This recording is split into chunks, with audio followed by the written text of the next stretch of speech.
Hola, espero que estén bien. Voy a proceder a comentarles sobre el último café de Epicuro. Me quedó faltando el de la filosofía africana. La razón de esto es que a este café asistió solamente un compañero, que no había hecho las lecturas, no había profundizado en el tema. Entonces llevamos la conversación sobre la identidad, sobre la construcción de identidad y nos fuimos muy por las ramas. Entonces al final pues a mí me quedó esta conversación atravesada por todo lo que había leído, escuchado, ¿no? Visto en documentales de África, pero digamos que a nivel del café de Epicuro no resultó posible profundizar en ello. Sin embargo, hubo ahí un asunto muy interesante con respecto a la forma en la que construimos la identidad desde la intimidad. Y voy a rescatar eso y paso al último café, que fue el de el amor, desde el moísmo. Entonces, el asunto ahí fue que llegamos hablando de muchas cosas, las familias, las parejas, ¿no? Las prácticas sociales, eh, las vivencias que tenemos, hablamos de asuntos como esta tendencia que hoy en día a romper vínculos, a llamar tóxicas a las personas, eh, y un asunto bellísimo y es que pocas veces nos detenemos a pensar cuando alguien nos dice, mira, es que tu, tu familia es tóxica, tus papás son tóxicos, tus hermanos son tóxicos. Pocas veces nos detenemos a pensar en cuáles han sido las situaciones, condiciones, circunstancias en que nos hemos acompañado como familia o como grupo de amigos y ver si de repente sí es posible no, perdón, si es sensato el abandonar un grupo de amigos o un grupo familiar porque hay conductas con las que no conciliamos. Al final decíamos que hay unas que sí son inconciliables, pero que muchas otras, y muchas veces por las cuales la gente termina alejándose a sus familias y amigos, se pueden manejar, incluso se pueden omitir, ¿no? Dentro de la conversación, dentro del encuentro cotidiano.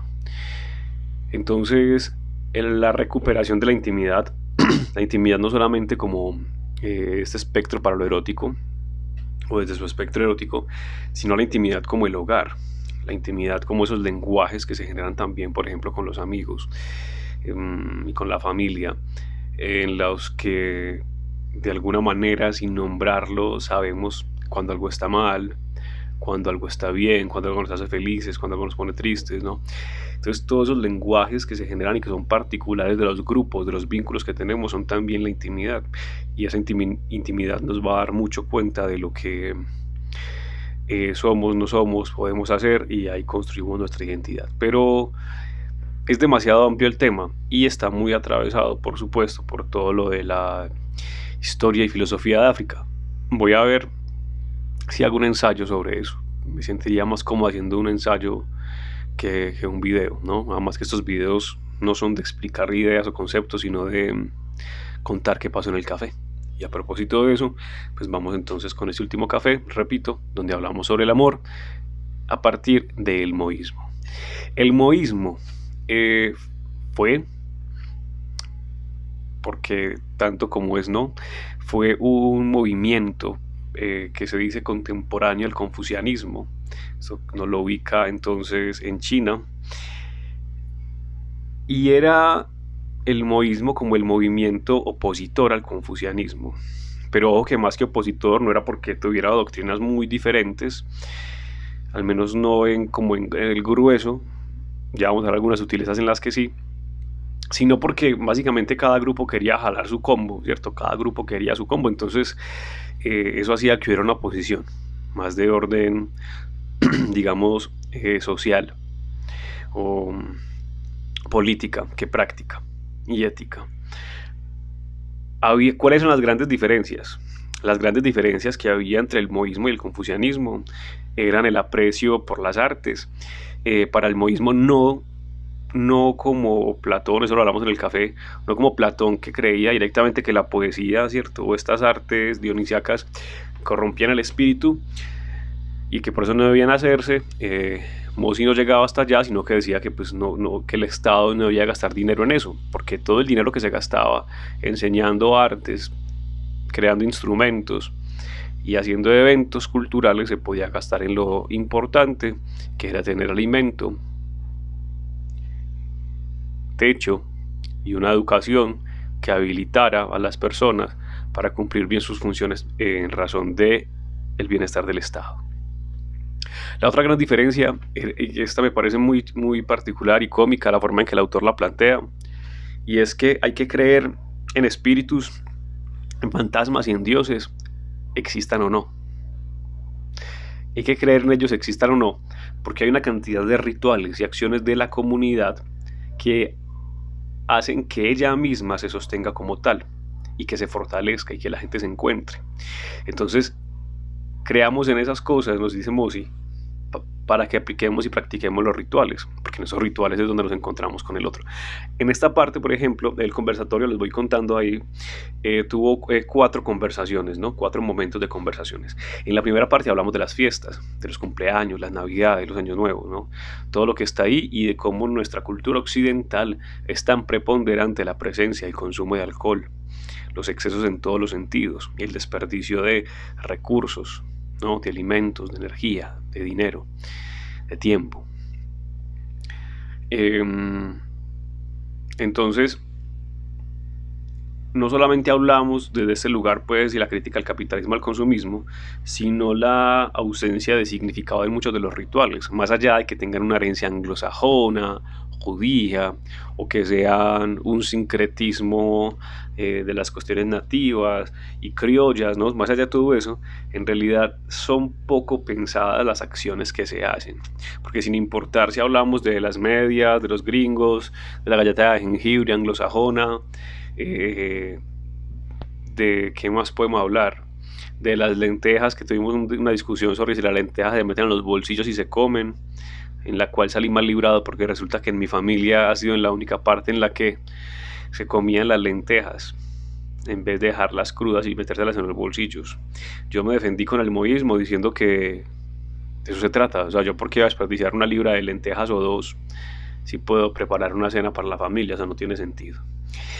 Entonces, era uno de las funerales, también muy importantes para el confucianismo, los funerales en los que se rinde homenaje como figuras casi sagradas a hermanos mayores, padres, gobernantes. Aquí se dice que no, la gente simplemente murió.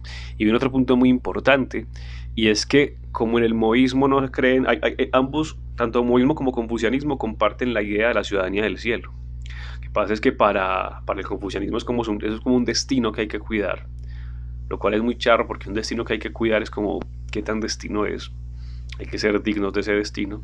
En cambio el moísmo no, el moísmo dice que hay una ciudadanía del cielo, pero que es lo que se puede hacer acá, ¿sí? Que es lo que podamos trabajar, y que por eso tenemos que ser capaces incluso de cuestionar a los gobernantes, a los padres, a los hermanos mayores, porque no tiene sentido que yo le rinda culto y siga las enseñanzas de una persona que considero injusta, que considero corrupta. Y aquí viene quizá lo más importante del moísmo, y es que ellos tienen 3 grandes términos, ¿no? O 3 grandes elementos que atraviesan toda la experiencia humana. Y hay que tener en cuenta acá que todo el moísmo, como el confucianismo, está pensado para la dirección del Estado, para la buena administración del Estado.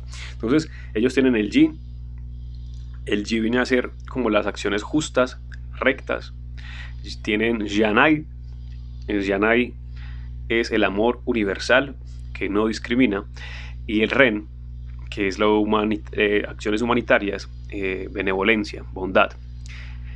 Todos estos tres elementos, van a atravesar absolutamente toda la filosofía y la doctrina moísta.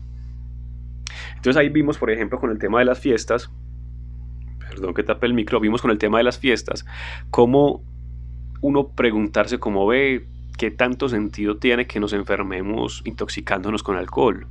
¿Qué tanto sentido tiene que gastemos tanto dinero? ¿Qué tanto sentido tiene que comamos tanto? ¿Para qué?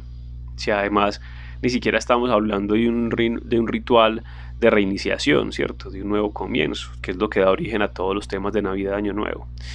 Pasamos entonces a una segunda conversación, y es nosotros cómo hacemos cuando un familiar una amistad, una pareja, incurren acciones que no son éticas.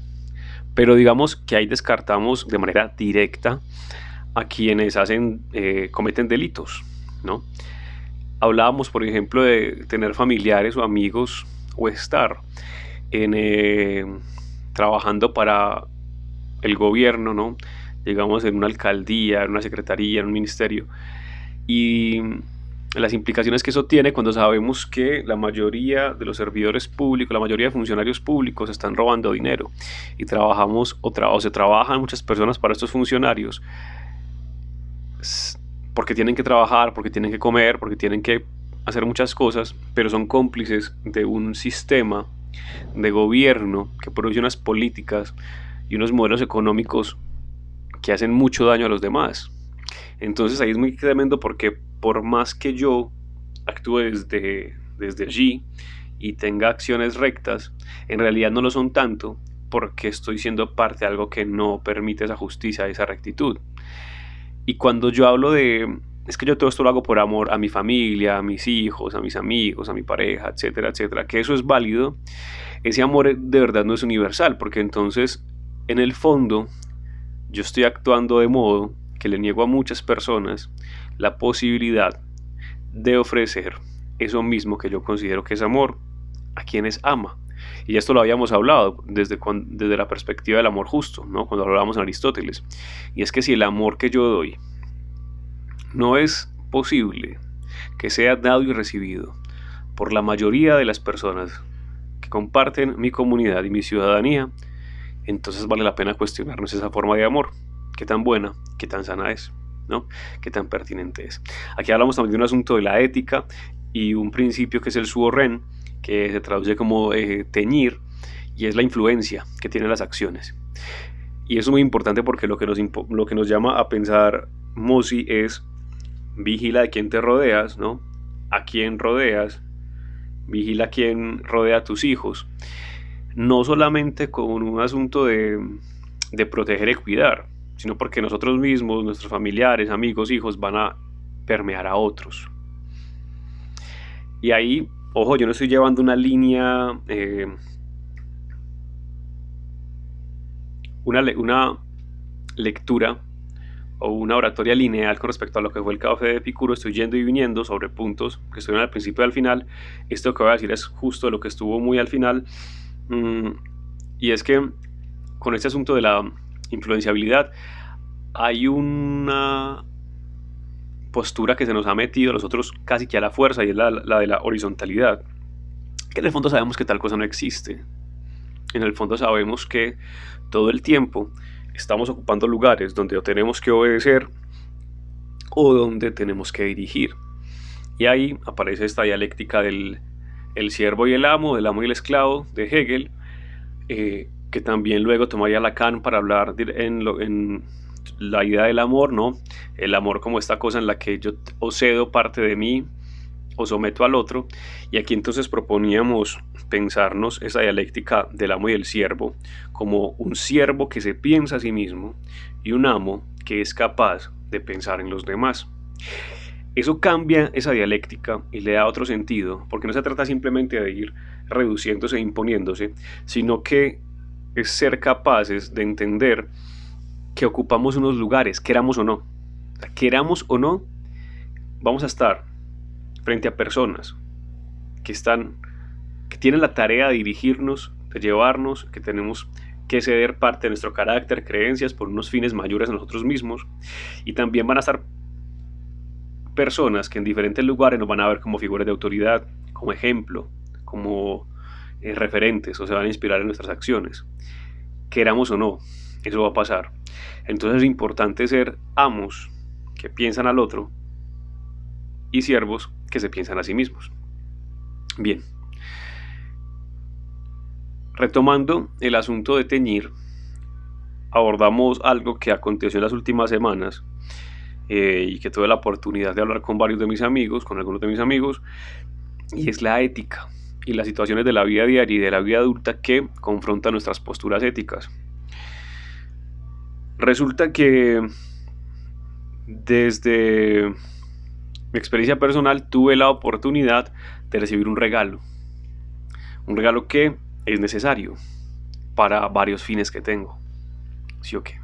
Pero resulta que ese regalo tiene una historia compleja, una historia de daño a otras personas.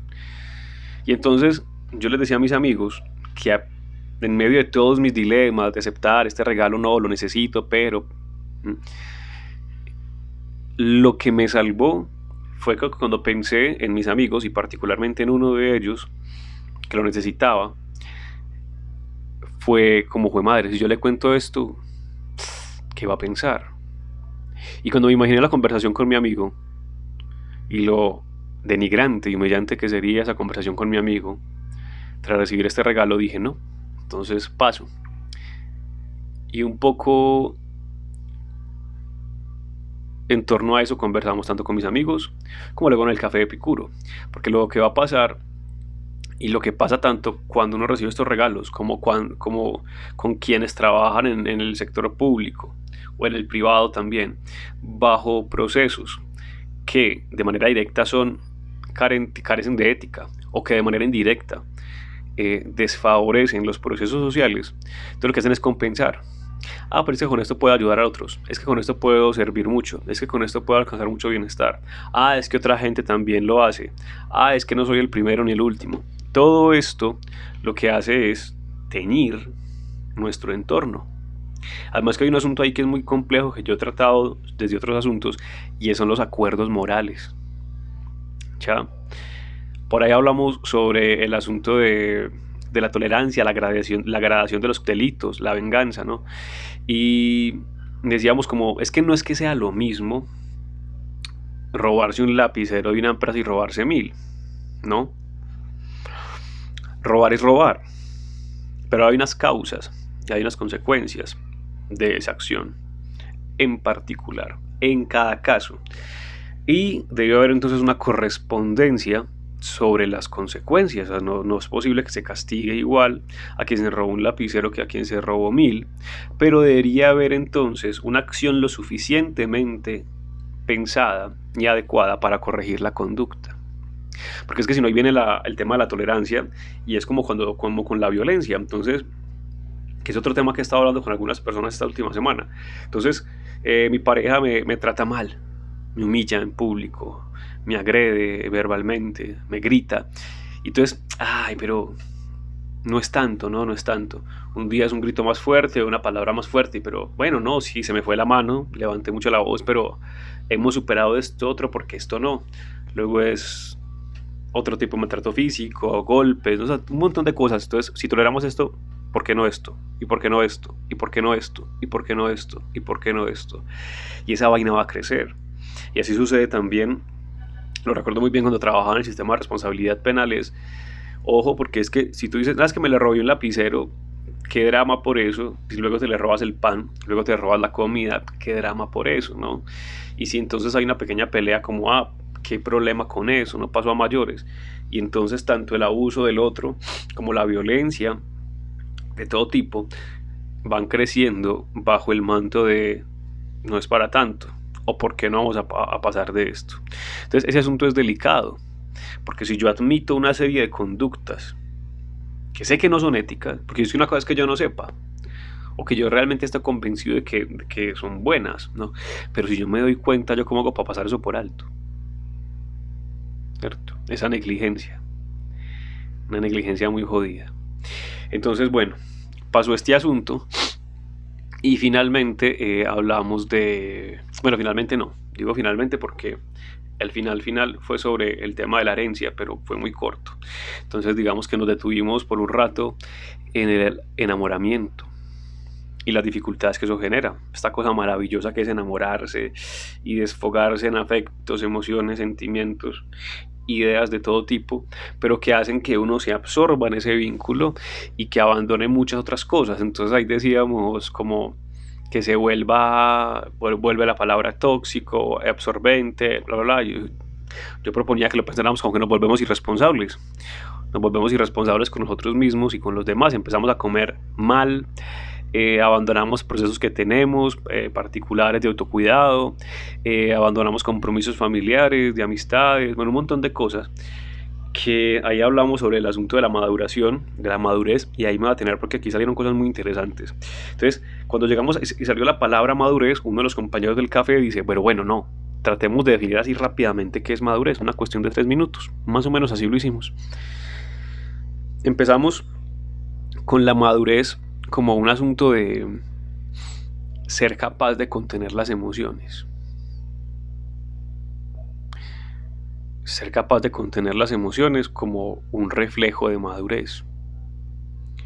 Pero entonces eso también se puede convertir en represión, ¿sí o qué?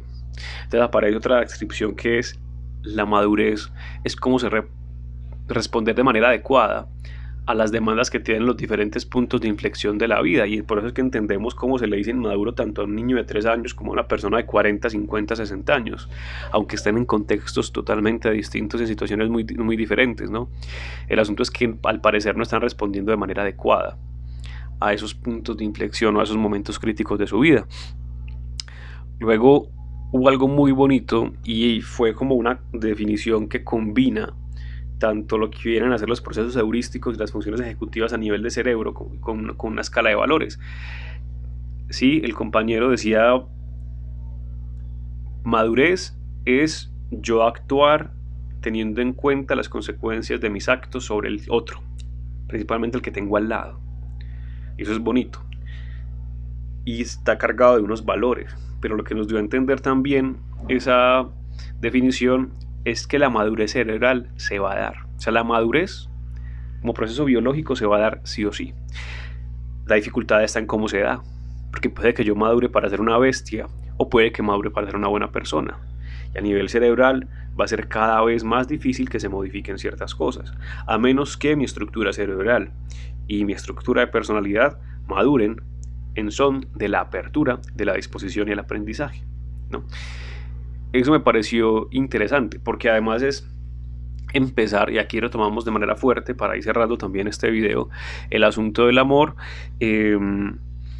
como algo que no se vive para uno mismo, el amor como algo que no se vive solo para la intimidad, sino que el vínculo de pareja, de amistad, de familia, es un elemento fundacional de sociedad, y por eso ni sus causas ni sus consecuencias deberían pensarse siempre, por no decir que nunca, casi nunca, de manera egoísta, sino que esas las relaciones que yo funde con mis amigos, con mi pareja y con mi familia, deberían aspirar a estar en concordancia con las necesidades de la sociedad, ¿sí? Y aquí surgió algo también, y es que a mi modo de ver, el modelo de vida, el sistema de vida que se promueve, que se fortalece actualmente, atravesado estrictamente por el consumo, el uso de redes sociales, el sometimiento a condiciones de trabajo precarias, sea que seamos empleados o que seamos emprendedores, tiene que ver con que, y lo he dicho muchas veces, es mucho más fácil, al parecer, para la sociedad de esta época, querer cargarse con los líos del mundo, con el medio ambiente, con la industrialización, con el maltrato animal, con las lluvias de asteroides, con la cantidad de cosas que se nos ocurra, pero no somos capaces de resolver un conflicto con la mamá o de confrontar a un amigo. Entonces hablamos de las empresas más grandes y que más daño hacen en el mundo, pero no confrontamos al amigo que está incurriendo en una falta de ética, al que quizás sí podemos mirar a los ojos, al que conocemos, y más allá de juzgarlo, podemos mirar como, ve, estás haciendo esto, estás haciendo daño, te estás haciendo daño, es estrictamente necesario. ¿Qué podríamos hacer para que fuera de otro modo? Para que te hagas bien y hagas bien a los demás, porque no se trata solo de ti, ¿no? Y no se trata solo de que tú creas que es justo, porque G no puede funcionar sin Yanai y sin Ren. Es decir, tú no puedes creer que estás haciendo lo correcto, por las razones que sea, si el amor no alcanza, si esa expresión no es amorosa con todos, y si además no estás actuando también bajo unos principios de bondad y humanitarismo, ¿cierto? Que se replieguen sobre todos los demás. que hay que ver ahí cuáles son las aspiraciones que tenemos como seres humanos en esta época, ¿no? Cuáles son nuestros logros, qué consideramos mérito, qué consideramos ganancia, qué consideramos éxito, pero bueno, eso es otra conversación. Eh, Ahorita el asunto estaba girando en torno a que lo único que sostiene, ojo, lo único que sostiene este modelo de vida con todo esto que acabo de mencionar, tan dañino para el ser humano, es la soledad, es que nos mantengan solos. En cuanto más solo nos quedemos, menos capacidad de respuesta tenemos, porque tenemos que poder, ¿ya? Tenemos que poder pagar una renta más cara, tenemos que poder tener el estilo de vida que se nos metió en la cabeza, tenemos que poder demostrarle al otro que sí soy capaz. Y eso nos obliga a quedarnos callados y a someternos a muchas cosas. Estoy convencido de que las personas que tienen y que tenemos una red de apoyo más sólida, somos más capaces de responder, de contestar, de no tolerar, de no soportar muchas cosas. En mi caso particular, de hecho, ha sido más la preocupación por sostener esta red de apoyo lo que ha llevado que me someta a ciertas lógicas, ¿no? Que me cuesta mucho. Pero al mismo tiempo ha sido esa red de apoyo lo que me ha permitido tener una forma de vida que considero digna, que considero decente y que considero libre. ¿Sí? Ha sido mi red de apoyo la que me ha permitido decir no. No voy a tolerar esto, no voy a aceptar esto, no voy a tomar esto. Ha sido mi red de apoyo, mi familia y mis amigos las que me han permitido tomar una postura particular de la vida, parcialmente sostenida por su presencia. La gente que está sola difícilmente toma una postura, se le impone, a veces una apatía, a veces una negligencia, a veces una desesperanza tremenda, pero casi nunca es tomada, aunque se crea que sí, porque es que uno no puede tomar una postura firme, uno no puede tomar una postura si no tiene donde apoyarse. Ya eso es como estar ahí parado en las nubes, sea desde la utopía más fantástica de hadas o desde el inframundo pues más tétrico que uno pueda concebir. Y con esto, con este asunto de no pensarnos el amor, la vivencia del amor, sea en familia, en amistad o en pareja, insisto, como algo egoísta, como algo personal únicamente, sino como algo que va en mira de la sociedad, viene el cuarto tema, que es el de la herencia.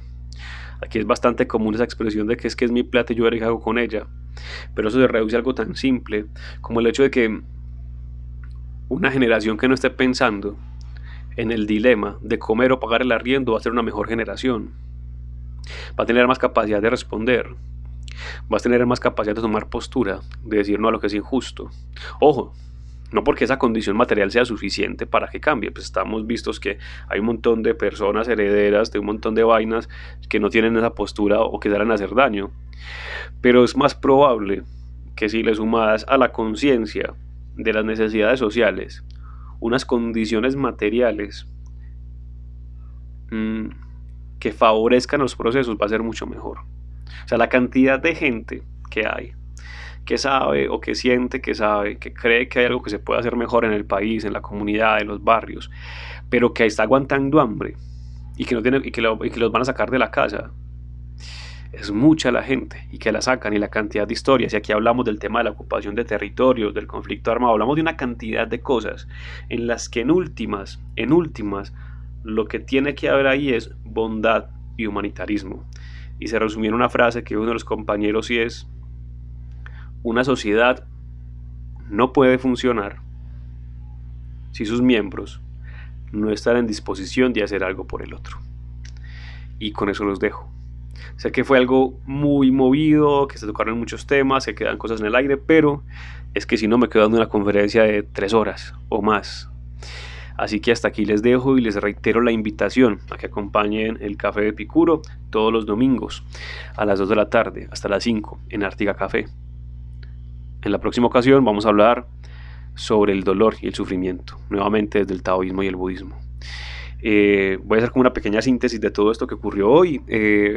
Les invito a leer también sobre moísmo. Es una doctrina interesante que tiene mucho que aportar, sobre todo para personas como yo que no creen en esas ideas de libertad, de identidad, de autonomía que se promueven tanto, ¿no? Hay otras cosas mucho más valiosas y más significativas.